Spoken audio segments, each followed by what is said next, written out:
Cet ITMO qui s'intitule Neurosciences, sciences cognitives, neurologie, psychiatrie recoupe l'ensemble de la recherche qui se fait dans notre pays dans le domaine de l'analyse de la complexité du système nerveux au niveau fondamental, au niveau clinique, les maladies, les handicaps, mais aussi au niveau translationnel, c'est-à-dire l'utilisation, le transfert des connaissances fondamentales ou cliniques ou physiopathologiques dans des applications thérapeutiques. Les enjeux, c'est la compréhension du système nerveux. C'est le point important. Dans toute recherche, il y a d'abord l'aspect fondamental de la recherche, du décryptage du fonctionnement du système nerveux, de la connaissance, pour ensuite aller vers le pathologique. Vous savez, comme le dit Canguilhem, du normal au pathologique. On ne peut pas comprendre le pathologique sans avoir d'abord étudié le normal, comme également, alternativement, le pathologique aide à comprendre le normal. Donc, les enjeux, in fine, à côté de la connaissance fondamentale, c'est la compréhension des grandes physiopathologies neurologiques et psychiatriques. C'est un coût fantastique.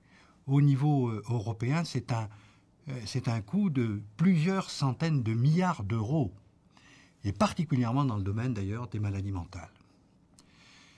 Quels sont les moyens que la France possède au travers de ces grands établissements de recherche? C'est environ 550 équipes de recherche, c'est 3300 chercheurs, et c'est un budget hors salaire, bien sûr, de l'ordre de 350 millions d'euros.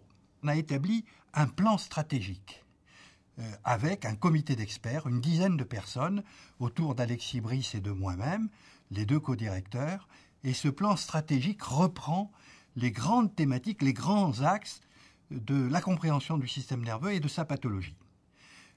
Et nous avons essayé de mettre en exergue particulièrement des axes encore plus prioritaires, des axes transversaux. Par exemple, ce qu'on appelle les approches du système nerveux multi-échelle. Comment passer de la compréhension de mécanismes moléculaires, voire submoléculaires, en passant par la cellule, le neurone, les réseaux, les assemblées neuronales, et après ce qui va produire du comportement, de la pensée en situation normale et en situation pathologique. Ceci a donné lieu d'ailleurs récemment à un colloque très important à Gif-sur-Yvette, où les plus grands spécialistes qui essaient d'établir des ponts entre tous ces niveaux sont venus s'exprimer. Ensuite, un autre point, un autre axe prioritaire que je prends comme exemple, c'est la structuration de la recherche en psychiatrie en France. Nous avions des retards à ce niveau-là, et là nous avons contribué avec des grands psychiatres français comme Madame Le Boyer, comme Monsieur Rouillon, à structurer un réseau de recherche pour renforcer justement toute la problématique scientifique concernant des grandes pathologies comme l'autisme, comme la dépression, la schizophrénie, le trouble obsessionnel compulsif. Voilà un peu notre démarche.